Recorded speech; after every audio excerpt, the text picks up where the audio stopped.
আজ হচ্ছে মঙ্গলবার আর ঘড়িতে এখন বাজছে সকাল 10টা। আর আজকের ব্লগটা এখন শুরু করছি। নতুন একটি ব্লগে তোমাদের সবাইকে জানাই স্বাগতম। তোমরা সবাই নিশ্চয়ই খুব ভালো আছো। আমি তো সব সময় ভালো থাকি। বাড়ির বউদের কখনো খারাপ থাকতে নেই, তাদের সব সময় ভালো থাকতে হয়। আর আজই প্রথম যে বন্ধুরা আমার ভিডিওটি দেখছো, প্লিজ সাবস্ক্রাইব করে আমার পরিবারে চলে এসো। পূর্ণ বন্ধুরা, তোমাদের সবাইকে অনেক ভালোবাসা। ভিডিওটি কেমন লেগেছে সেটি অবশ্যই কমেন্টস করে বলবে। লাইক করতে একদমই ভুলবে না। আমার Instagram ID Pinky Saha 703। Please আমাকে ইনস্টাতে ফলো করে নিও। অ্যাবাউট আর ডেসক্রিপশানে আমার ইনস্টা লিঙ্ক পেয়ে যাবে। আজকে আর সকালে ঘর দৌড় গোছগাছের ভিডিও করিনি। আজকে সোজা কলতলা থেকেই ভিডিওটা শুরু করছি। যেন মেশিনে জামা কাপড় লাগিয়ে দিয়েছি। তারপরও আবার অনেকগুলো জামা কাপড় বেরিয়েছিল, তার জন্য ওই জামা কাপড়গুলো হাতেই দিলাম কেচে। অনেকগুলো ঠাকুর বাসনও ছিল। ভাবলাম যখন কলপারে সকালবেলা এসেইছি, তাহলে ঠাকুর বাসনগুলোও মেজে দিই। আর এদিকে বিছানার যে বালিশের কভার, বিছানার চাদর, এগুলো সব চেঞ্জ করেছিলাম। এগুলো সব লাগিয়ে দিয়েছিলাম সকালেই মেশিনে। এগুলো সব হয়ে গেছে কাঁচা। এগুলোও সব দিই মিলে। আজ আর ছাদে যায়নি। ছাদে কি রোদের তাপ গো! এই চৈত্র মাসে একদম যেন জ্বলে পড়ে যাচ্ছে। নিজেই মেলে দিচ্ছি। যথেষ্ট রোদের তাপ আর হাওয়া রয়েছে, আরামসে জামা কাপড়গুলো শুকিয়ে যাবে। আর একজনের কাণ্ডটা দেখেছো? গাড়িটাকে কোথায় রেখে দিয়েছে? উঠোনের পুরো মাঝখানটায়। সারাটা দিন পড়বে এটার ওপর, গাড়িটার ওপরে ঠাটা পড়া রোদ। বলতে হবে যে গাড়িটা সরিয়ে দাও। আর অগত্যাই তারা যদি কেউ আর সময় না পায়, তাহলে আমাকেই সরিয়ে রাখতে হবে। আমার আবার জানো জিনিসের প্রতি না প্রচণ্ড মায়া। আমার মনে হয় আমার গায়ে ব্যথা লাগুক, তবুও আমার কোনো জিনিসে যেন ব্যথা না লাগে। এই যে সারাটা দিন গাড়িটা যদি রোদে থাকে, তাহলে আমার শরীরটার মধ্যে কেমন যেন অস্বস্তি হবে। মনে হবে যেন গাড়িটার মধ্যে রোদ লাগছে, গাড়িটার কালারটা ফেড হয়ে যাবে। ওই যে একটা কথা বললাম, জিনিসের প্রতি আমার যে বড্ড বেশি মায়া। আমার খুব কষ্ট হয় জানো। আসলে কি বলো তো, প্রতিটা জিনিসকে আমি অনেক কঠিন পরিশ্রম করার পরে তারপরে পাই। এই জন্য আমি জিনিসকে খুব যত্ন করে রাখতে ভালোবাসি। সত্যি কথা বলতে, আমরা হচ্ছে মধ্যবিত্ত। আমাদের একটা স্বপ্ন পূরণের জন্য অনেক কষ্ট করতে হয়। আর এই দেখো কাণ্ডটা দেখেছো? বাটা মাছ আর মৌরালা মাছ নিয়ে এসেছি জানো। মাছগুলোকে না কাটিয়ে নিয়ে আসেনি। এখানে আমার আজকে অনেকটা সময় নষ্ট হচ্ছে। এই মাছগুলোকে কেটে ধুয়ে তুলতে কি কম সময় লাগে? বলে মাছের দোকানে আজকে অনেক লাইন ছিল, আর ওই জন্য আমি মাছ কাটিয়ে নিয়ে আসতে পারিনি। তুমি মাছগুলো কেটে নাও। এমনিতেই বাড়িতে ছায়ের ব্যবস্থা নেই, মাছ কাটতে কতটা সময় চলে গেছে। রান্নাঘরে চলে এসেছি। এখানে দেখো তৈরি করে নিলাম আম দিয়ে টক ডাল। আমার বাড়িতে আবার না বেশি টক করে ডাল আবার কেউ পছন্দ করে না, তাই অল্প করে আম দিয়েছি ডালে। এখানে হচ্ছে আলু পেঁয়াজ ভাজা। কটা পান্তা ভাত রেখেছি জানো।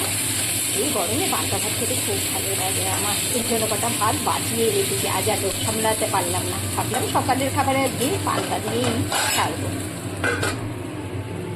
কালকে তরকারিগুলো রয়েছে, ফ্রিজ থেকে বার করেছি, গরম করব। আর আজকে হবে মৌরলা মাছ, আলু উচ্ছে বেগুন দিয়ে, এই জন্য কেটে রেখেছি। সজনের ডাঁটা তো বাড়িতে যা রয়েছে এখনো কদিন চলবে। সজনের ডাঁটা চচ্চড়ি হবে, রাতে হবে আলু পরোটা, এই জন্য আলুও সেদ্ধ করে রেখেছি। মৌরলা মাছটা কাটতে গিয়ে অনেকটা সময় নষ্ট হয়ে গেল জানো। ছোট মাছ কাটতে তো বেশ সময়ই লাগে, খেতে তো মজা লাগে, কিন্তু রান্না করার সময় বড্ড বিরক্তিকর। মৌরলা মাছটা উচ্ছে দিয়ে হবে। মাছটা কেটে ধুয়ে পরিষ্কার করে লবণ হলুদ মাখিয়ে ভেজে তুলে নিলাম, উচ্ছেটাও ভেজে তুলে রেখেছি। আর কড়াইয়ের মধ্যে কালো জিরে ফোড়ন দিলাম, তেলের মধ্যে দিয়ে কুচনো পেঁয়াজ দিলাম, দিয়ে দিলাম আগে থেকে কেটে রাখা আলুগুলো। আর কি রেগুলার যে মশলাগুলো আছে, জিরে ধনে হলুদ লঙ্কা গুঁড়ো লবণ, সেটা দিয়ে এটাকে ভালো করে কষে নিচ্ছি।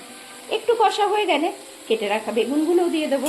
তারপরে ঢাকা চাপা দিয়ে আর একটু কষে একটু জল দিয়ে যখন সবজিগুলো সেদ্ধ হয়ে যাবে প্রায়, তখন মাছ আর উচ্ছেটা দিয়ে দেবো। উচ্ছে দিয়ে মাছ করছি, ভাবছো হয়তো তেতো লাগবে, কিন্তু বিশ্বাস করো একদম তেতো লাগে না, খেতে দারুণ লাগে।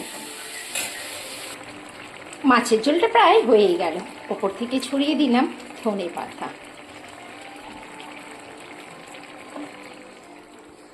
এখন বাজে দুপুর 2:30, আর এখন লাঞ্চ করব। দেখে নাও আজকে লাঞ্চ মেনুতে কি কি রয়েছে। এখানে রয়েছে ভাত, রয়েছে মৌরলা মাছ, রান্নার সময় দেখলে উচ্ছে আলু বেগুন দিয়ে করলাম। কালকের পাট শাক রয়েছে, চিংড়ি মাছ যেটা গরম করে রেখেছি। সজনে ডাঁটা চচ্চড়ি, প্রতিষ্ঠা মোরলা মাছ পছন্দ করার জন্য ওর জন্য একটা বাটা মাছ ভেজে রেখেছি, কালকের কচুলতিটাও গরম করে রেখেছি, আর রয়েছে এখানে আম দিয়ে টকের ডাল। আর এই যে প্রতিষ্ঠা সেখানে দাঁড়িয়ে আছে, খেতে চাইছে না, কারণ আজকে ওনার পছন্দের খাবার নেই, আর বড়মশাই মেশাচ্ছে ঠান্ডা জল আর কি নর্মাল জল।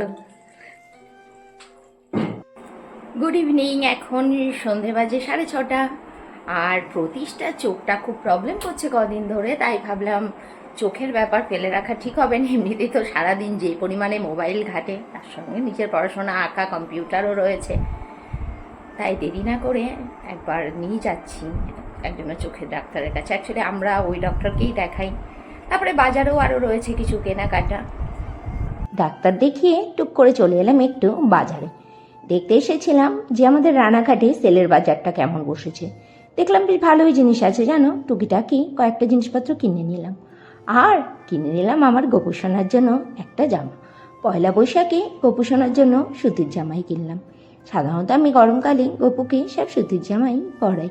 বেশ ভালো ছিল জানো এই দোকানে ঠাকুরের জামা কাপড়ের। এই যে এই সমস্ত জিনিসগুলো কিনেছি, এই একটা গেঞ্জি, এই একটা, এই জামার জন্য একটা নাইটি, একটা গেঞ্জি, আর এই একটা গেঞ্জি, আর এই যে এই একটা প্যান্ট, আর এই যে প্রতিষ্ঠা একটা প্যান্ট পরে ট্রায়াল দিচ্ছে।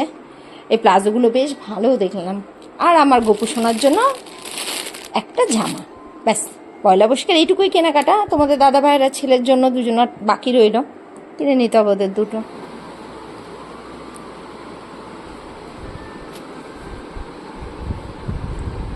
অলমোস্ট খেয়ে ফেলেছে, একটুখানি আছে।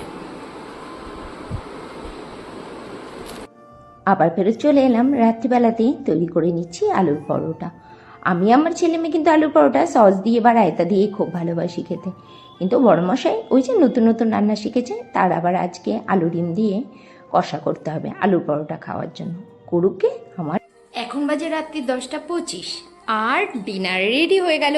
বড়মশাই তৈরি করলো আলু ডিমের কষা, আর আমি তৈরি করলাম আলুর পরোটা। ব্যাস, আজকে ডিনারের মেনুতে রয়েছে এইটুকুই। এ দিয়ে খাওয়া দাওয়াটা সারছি, আর আজকে ব্লগটা এখানেই শেষ করছি। Tata, good night.